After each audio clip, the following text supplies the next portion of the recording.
हार्दिक अभिनंदन, वंदन और आभार व्यक्त करना चाहता हूँ। साथियों, आपके बीच में जाने का मौका प्राप्त हुआ है और मैं अभी देशों का आपके बीच में आया हूँ जहाँ श्री राम जी का मंच है।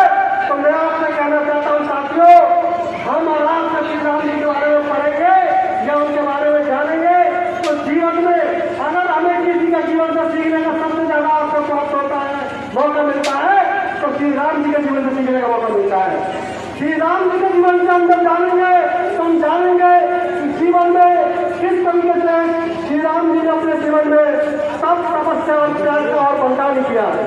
जब वो राजा बनने जा रहे थे, अयोध्या का राजपाट जब उनको होने जा रहा था, तो अपने माता और पिता के कहने पर राजपाट के जाने का उन्होंने कम नहीं किया।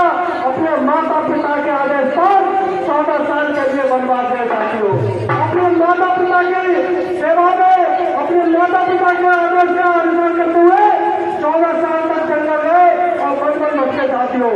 और जब 14 साल तक उन्होंने वनवास किया तो वो जिस वनवास चाहते थे वो रघु, राजा दिलीप, राजा राजा कश्यप के पुत्र के साथियों वो चाहते तो कहाँ समझ नहीं ले थे, लेकिन उन्होंने 14 साल तक वन में जाकर के राजा सुग्रीव से दोस्ती करी, उन्होंने हनुमान जी से दोस्ती करी, उन्होंने सलीम केवट का साथ लिया, उन्होंने सबरी के झूठे पेड़ खाए।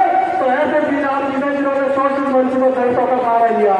और साथियों, जब हम श्री राम जी और श्री कृष्ण जी के बारे में जानेंगे तो एक चीज और जानते हैं कि जब भी लड़ाई धर्म और धर्म के बीच में हुई है, जब भी लड़ाई असत्य और सत्य के बीच में हुई है, जब भी लड़ाई अन्याय और न्याय के बीच में हुई है, तो साथियों जीत हमेशा न्याय की हुई है, जीत हमेशा धर्म की हुई है, जीत हमेशा कल्याण करने वाले की हुई है।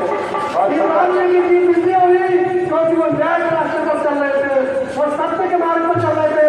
और रावण वैसे तो बहुत पराक्रमी था, लेकिन उसकी हार इसलिए हुई क्योंकि वो गलत नीतियों का इस्तेमाल कर रहा था, वो गलत नीतियों पर चल रहा था। उसने एक माता और एक बहन के साथ या श्री राम जी की पत्नी के साथ जो राजा उनके हार हुई, इसलिए मूर्ति खानी पड़ी साथियों। मैं यही कहना चाहता हूँ, जीवन में कभी भी अगर आपको समय मिले, कभी भी आपको समय है तो श्री राम जी के बारे में पढ़ना, और जिंदगी में कभी भी संघर्ष करना पड़े, कभी तप और त्याग करना पड़े तो कभी पीछे मत हटना। श्री राम जी की तरह संघर्ष और तप और त्याग के रास्ते पर चल पड़ना, अंत में जाकर के जीत आपकी होगी। जीवन में कठिनाइयां वाले कितनी भी आए, कितनी भी आपको संघर्ष करना पड़े साथियों, लेकिन अंत में जाकर जीत आपकी होगी। यही मैं आपसे कहना चाहता हूँ। अपनी बात को विराम देने से पहले एक बार जोर से फिर सुनाना होगा, बोलिए श्याम रामचंद्र की जय। और साथियों को बहुत बहुत धन्यवाद, बहुत बहुत धन्यवाद।